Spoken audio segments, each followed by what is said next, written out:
প্রত্যেক দিন রান্নার বিষয়টা নিয়ে একটু বেশি ঝামেলায় পড়তে হয় আমাকে। আর মাংস রান্না করলে তো সেটার প্যারার কোনো শেষই নাই। আসসালামু আলাইকুম, কেমন আছেন সবাই? নিশ্চয়ই যে যেখানে আছেন সবাই ভালো আছেন। আলহামদুলিল্লাহ, আমিও আপনাদের দয়ায় ভালো আছি। তো রান্নার বিষয়ে আমার বাড়িতে তো একটা ঝামেলা সবসময় লেগেই থাকে, আর সেটা হচ্ছে আমার ছোট ছেলেটা ও একটু বেশি ঝামেলা করে। ও কোনো মাংস খায় না, কোনো মাছ খায় না, শুধু ব্রয়লার মুরগির মাংস আর পোলট্রির যে ডিম ওইটা খায়। তাছাড়া আর কোনো ডিম মাংস কোনো কিছুই সে খায় না, মাছ খায় না, সবজি খেতে চায় না। অনেকটা প্যারার মধ্যেই থাকি তাকে নিয়ে সব সময় আমি।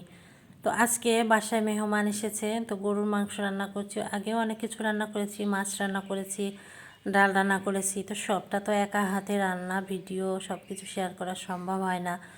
তো এইটুকুই আপনাদের সঙ্গে শেয়ার করছি। তো মাংস রান্না করছি, আজকে বাড়িতে ব্রয়লার মুরগি নেই, তো তার জন্য কিছু তো একটা অবশ্যই করতে হবে। তো বলল মা আমাকে ডিম আলুর ঝোল করে দাও।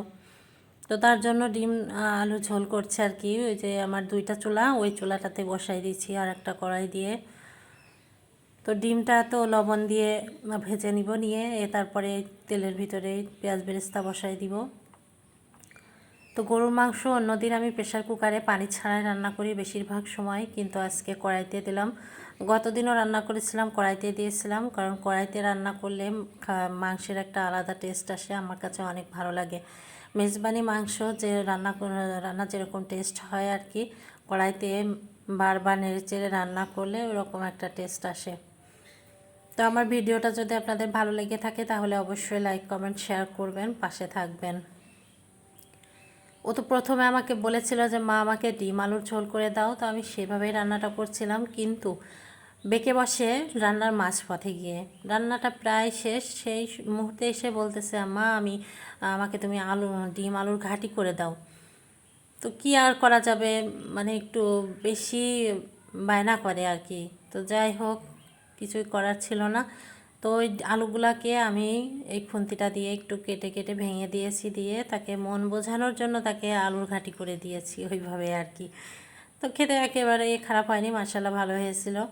তো পুরাটা তো সে খায়নি, অল্প একটু খেয়েছে, আর বাকিটা আমাদেরকেই খাওয়া লেগেছে। যাই হোক, গরুর মাংসটাও নেড়ে চেড়ে রান্না করে নিব। তো আজকে একটু ঝোল ঝোল করে রান্না করতে হবে, যেহেতু মেহমান আসছে বাসায়। তো কষা রান্না করলে তো আজকে হবে না, আর আমাদের বাসায় পাতলা ডাল রান্না হয় না। পাতলা ডাল কেউ পছন্দ করে না ওইভাবে, শুধু যেদিন আলুর ভর্তা থাকে কিংবা কোনো ভাজির সঙ্গে ডাল, পাতলা ডাল, তো সেই দিনই যথেষ্ট হয়। তাছাড়া আর পাতলা ডাল রান্না হয় না।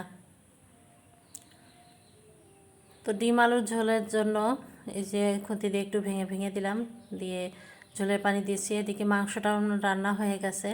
মাঝে মানে বিষ পানি যেটাকে বলে আর কি, মাংস চুলায় দেওয়ার পর যে পানিটা বের হয় তাকে বিষ পানি বলে, সেটা মেরে আবার পানি দিয়েছিলাম।